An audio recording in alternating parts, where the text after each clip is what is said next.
Disclaimer: this channel does not promote any violent, harmful, or illegal activity. All contents provided by the channel are meant for educational purpose only. Kolkata পুলিশের পচনটা বামফ্রন্ট আমল থেকেই করেছে। উনি একটা কাকে কেউ সঞ্জয় রায়কে আসলে রায় রায় করছে, রায় সেই রায়কে আজকে বসিয়ে দিচ্ছেন সিভিক ভলান্টিয়ার হিসেবে। ওই হাঁসখালি নিয়ে তোমরা তো দেখিনি। অরাজনৈতিক আমি অভিজিৎ গাঙ্গুলিকে বেশ করেছি, আমি সরিয়ে দিয়েছি। আজাদি স্লোগান মানে একটা অ্যান্টি ন্যাশনাল স্লোগান। বাবা আমলের কিছু অধ্যাপক এই টাকা দিয়ে পাস করাতো। একজন অ্যানাটমি সেন বলে একজন ছিল, কিছুদিন আগে মারা গেছে। যদি আগে জানতে পারতাম ওর ব্যবস্থা আমি করতাম। আমি স্লোগান দিয়ে উই ওয়ান্ট জাস্টিস বললে কোর্ট শুনবে না। আরজি কর নিয়ে বঙ্গ রাজনীতি যেভাবে উত্তাল হয়ে উঠেছে এবং এখনও পর্যন্ত যেভাবে মেয়েদের রাত দখলের লড়াই চলছে শ্যামবাজার থেকে গোটা পশ্চিমবঙ্গ জুড়ে, সেখানে একজনের নাম কিন্তু বারবার উঠে আসছে এবং তার সাথে উঠে আসছে তার পদত্যাগের দাবি, পুলিশ কমিশনার বিনীত গোয়েল। কিন্তু এই বিনীত গোয়েল কিন্তু আদ্যপ্রান্ত একজন নন বেঙ্গলি।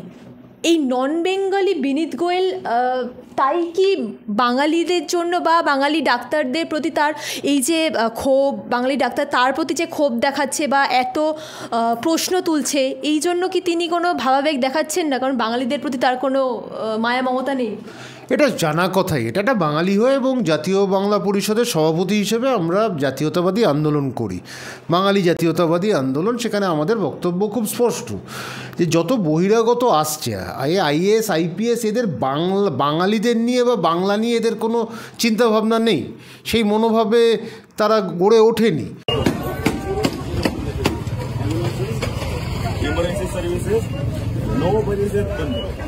सभी यहाँ पे खुला हुआ बस बांग्ला जाने वेट करो आज बांग्ला কথা বলুন সবাই ইমার্জেন্সি সার্ভিসেস একটু বুঝে করুন, বুঝুন সবাই ইমার্জেন্সি সার্ভিসেস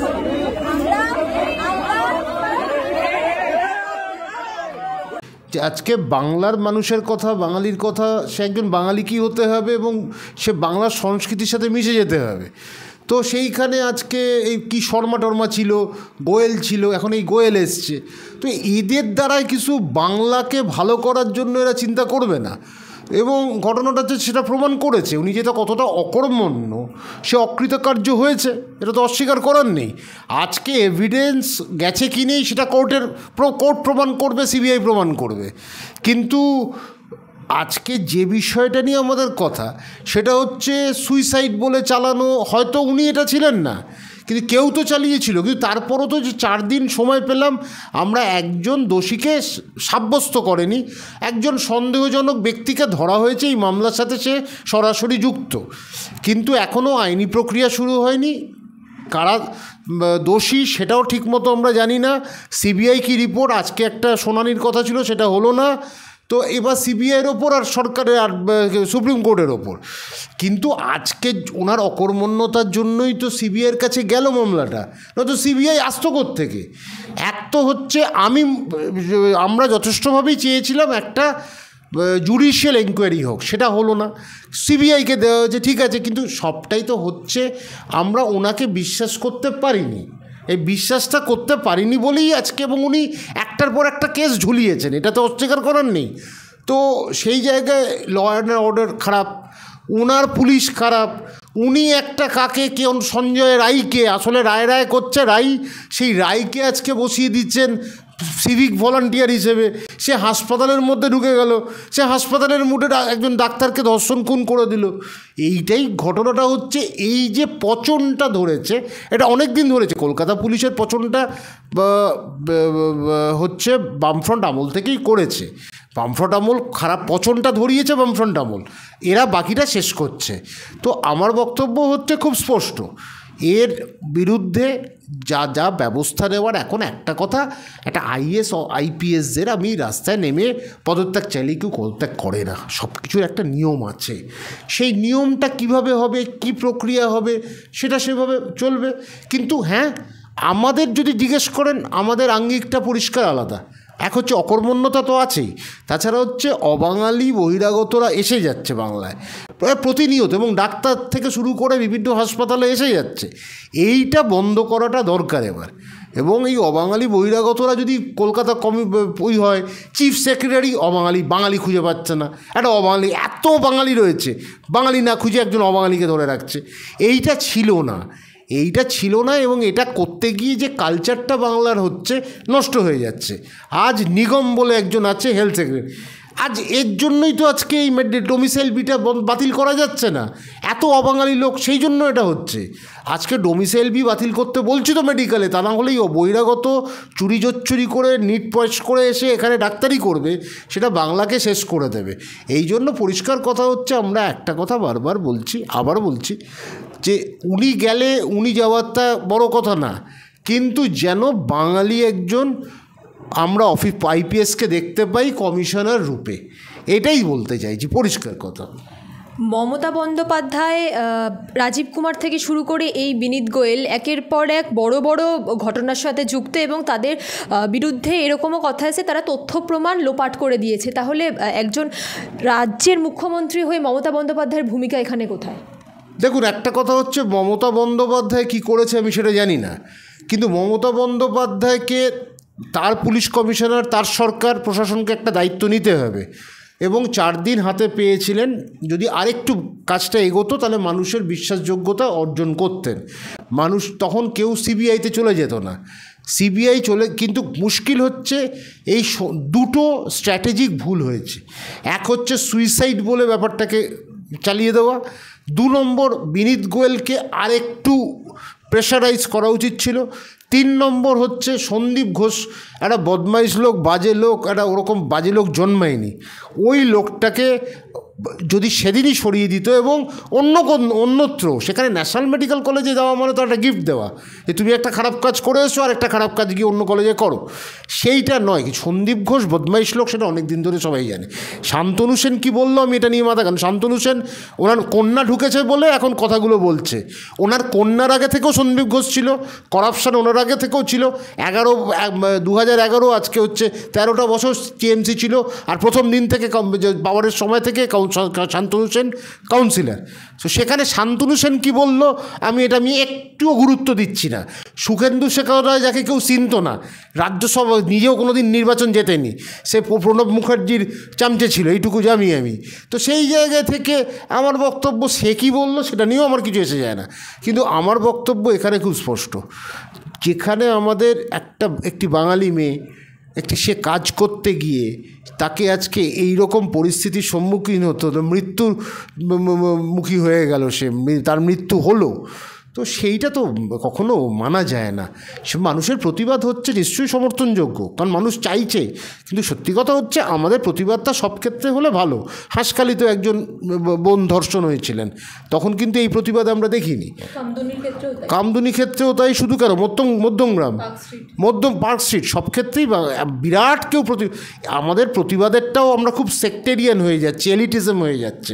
এলিট গ্রুপ যখনই হচ্ছে তখনই নির্ভয় দিল্লিতে হয়েছিল, হাতরাস উন্নয়তে হয়নি, সেই প্রতিবাদ পলিটিশিয়ানরা প্রতিবাদ করেছে, কিন্তু বাকি সাধারণ মানুষ এরকম প্রতিবাদ দেখায়নি। মুশকিল হচ্ছে প্রতিবাদ যদি এইরকমভাবে এইরকম বিস্তৃত হয়, তাহলে কিন্তু সরকার বুঝবে যে আমাদের কাজ করতে হবে। প্রতিবাদটা যদি সিলেক্টিভ হয়ে যায় কিচ্ছু হবে না, এটা 2 দিন পরে লোকে ভুলে যাবে, পুজো আসছে, ঠিক আছে, এবার রাস্তা দখল করলে গিয়ে হকাররা বলবে আমাদের অসুবিধা হচ্ছে, বাস্তবটা বুঝতে হবে, এরপর হকাররা বেরিয়ে পড়বে, ঠিক আছে। তারপর 2 নম্বর যেটা হচ্ছে যে আমি যদি সিলেক্টিভ হয়ে যাই, যে আমি কোনো কিছু নিয়েই আমি খেলার গ্রাউন্ডে চলে যাচ্ছি, ওই হাঁসখালি নিয়ে তো আমরা তো দেখিনি। সুতরাং একটা কথা হচ্ছে পরিষ্কার কথা, দেখুন, দ্বিচারিতা করে লাভ নেই।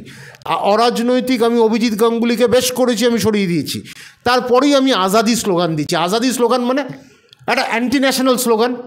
আমরা ভারতবর্ষের মধ্যে আছি, আমি বাঙালি নিশ্চয়ই করছি, আমরা ভারতীয়, সেখানে গিয়ে আজাদি স্লোগান দিচ্ছি, কাশ্মীরবাদী আর ওই অরুন্ধতী রায়ের মতন অসভ্য লোকেদেরকে, যারা এইসব স্লোগানগুলো শিখিয়েছে। তো আমার বক্তব্যটা কারা দিচ্ছে, আবার তাদেরকে নিয়ে আসছি আমি এখানে। আজাদির কি হলো?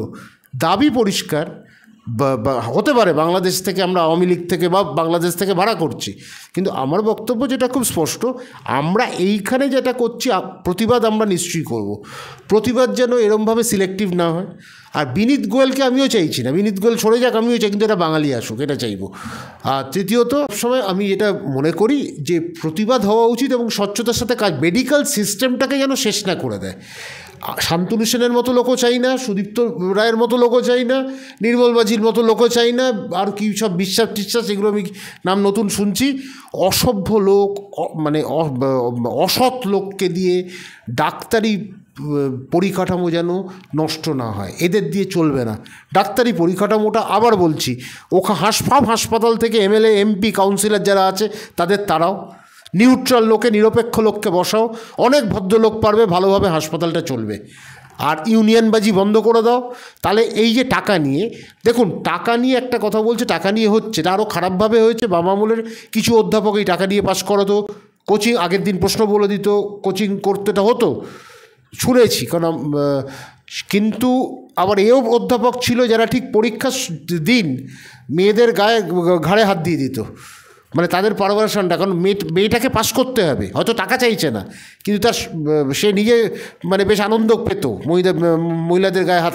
একজন অ্যানাটমি সেন বলে একজন ছিল, কিছুদিন আগে মারা গেছে, যদি আগে জানতে পারতাম ওর ব্যবস্থা আমি করতাম, করিনি, মারা গেছেন ঠিক আছে এখন, কিন্তু বদমাইশিটা তো বলা যায় না, ও একটা বদমাইশ লোক ছিল, অত্যন্ত নোংরা লোক ছিল সেন, নামটা পুরো ভুলে যাচ্ছি, অ্যানাটমির টিচার ছিল।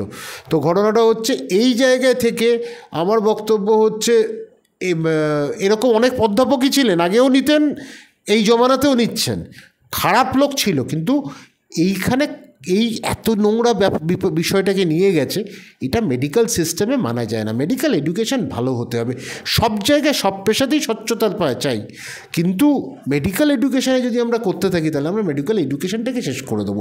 মানুষ ডাক্তারদের বিশ্বাস করবে না, বিশ্বাসটা নষ্ট হতে শুরু করেছে, কিন্তু এরপরে আর থাকবে না। এই জায়গাটা কিন্তু আমাদের বোঝা উচিত। শেষ প্রশ্ন আপনার কাছে, এই যে গতকাল রাত দখল ছিল এবং সেখানে আরজি করে অভয়ার বাড়ির লোক প্রত্যেকেই প্রায় এসেছিলেন, তাদের একটাই দাবি, শ্মশান যাত্রার টাকাটাও নাকি অভয়ার বাবা দিতে পারেনি, সেটাও কেউ দিয়ে দিয়েছে। অভয়ার কাকিমা দাবি করছে যে মেয়ের দেহ তাকে দেখতে দেওয়া হয়নি, ঠেলে গাড়ি থেকে ফেলে দেওয়া হয়েছে। তাহলে এই এত সব ঘটনার পরেও বিনীত গোয়েল কিন্তু বলছে তিনি তার কাজে সন্তুষ্ট এবং হায়ার অথরিটি যদি না চান তিনি পদত্যাগ করবেন না। হায়ার অথরিটির কাছ থেকে আর কিসের, মানে কতটা সাহায্য পেলে একজন এত করাপ্টেড মানুষ এখনও অবধি ওই সিংহাসনে বসে থাকতে পারে?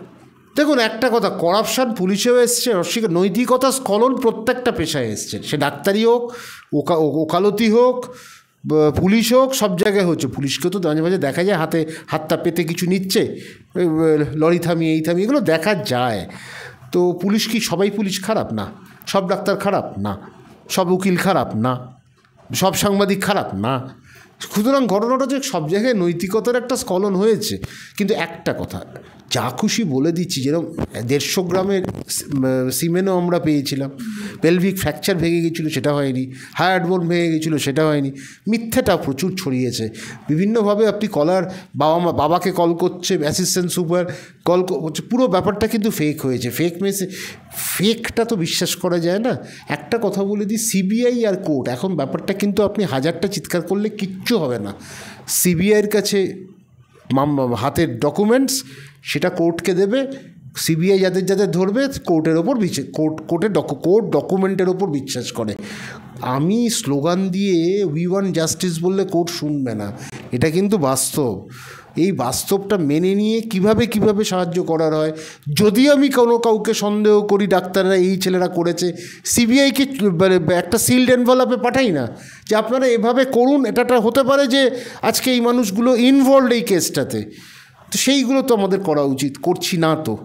কিন্তু এরপর যেটা একটা দেখা দরকার, সেটা হচ্ছে যে তিলোত্তমার বাবা মা প্রতি আমার সত্যি মানে খারাপ লাগছে, তারা মেয়েকে হারিয়েছে, এটা বলা যায়। কিন্তু এটাও ঠিক, প্রমাণ ছাড়া তো এগুলো তো মুখে বললে হবে না। মুখে যদি বলে আপনি ধর্ষণ করেছেন, সেটা কোর্ট বিশ্বাস করবে? কিচ্ছু বিশ্বাস করবে না। মুখে যদি বলি কেউ যে আপনি আমাকে 1 লাখ টাকা জমা দিয়েছেন, এটা কোর্ট বলবে ডকুমেন্টসটা কোথায়? সেইখানে ঘটনাটা হচ্ছে আপনাকে ডকুমেন্টস না প্রডিউস করলে তো পাবেন না। অভয়ের বাবা মার কী অবস্থা, মনের কী অবস্থা, সেটা আমরা বুঝি, সেই ব্যাপারটা আমরা ভাবছি না। কিন্তু অন্যরাও যে বলছে, মিথ্যেটাও যেরকম এসছে, সত্যিটাও সেরকম এসছে, সবটাই এসছে। কিন্তু একই সাথে আপনাকে এটা বিশ্বাস করতে হবে যে আমাদের ভারতবর্ষের আইন, ভারতবর্ষের সংবিধান মেনে হয়। কোর্ট কাগজপত্র দেখে রায় দেয়। কোর্ট কখনো রায় দেয় না আপনার মুখের কথা হয় না, ও বললো এ বললো, এতে হয় না। কোর্টকে প্রমাণ করাতে, কোর্টে গিয়ে প্রমাণ করতে হয়, সেটা কিন্তু এভিডেন্স দিয়ে। এই এভিডেন্সটা, সাক্ষ্য প্রমাণ কিন্তু একটা বিরাট বিষয়। সেটা দেখা যাক কীভাবে কতদূর এগোয়। আশা তো রাখি সাজা হবে, কিন্তু আমি নিজে এখনও বিশ্বাস করি একা ওই বাটুল দি গ্রেট না কি নাম যেটা ধরা পড়েছে, সেই রকম বদমাইশ লোকের হাতে একা সে কিছু করেনি। এর পেছনে বড় একটা র্যাকেট কাজ করেছে। এবং ওই সন্দীপ ঘোষকে যদি ভালো করে একটু রগরানি দেওয়া হয়, আমার মনে হয় ওই রগরানিতে অনেক কিছু বেরিয়ে আসবে। সেই রগরানিটা ভালো করে মনে হয় সিবিআই দিতে পারেনি। সিবিআইকে, এটা আমার ভয়, সিবিআই ইকোনমিক ইনভিন চলে এসছে। আবার সন্দীপ ঘোষের মামলা কালকে শোনা হবে। তো সেই জন্য এইগুলো দেখা যাক এখন কি আছে। কিন্তু আশা করি অভয়ের একটা বিচার হবে। কিন্তু একটা লোক, ব্যাপারটা কীরকম বেবানান থেকেই যাবে, ওই লোকটা মেরেছে মানে মানুষের বিশ্বাস। কিন্তু আবার এটাও ঠিক, ভারতবর্ষের সংবিধান যখন আপনি মানছেন, সেই একটা লোককে তার যদি ডকুমেন্টস প্রমাণ হয়, সাক্ষ্য প্রমাণ হয়, এভিডেন্স দিয়ে, তাহলে তো আমাদের কিছু করার নেই। কোর্ট যেটা বলবে সেটা মেনে নিতে হবে।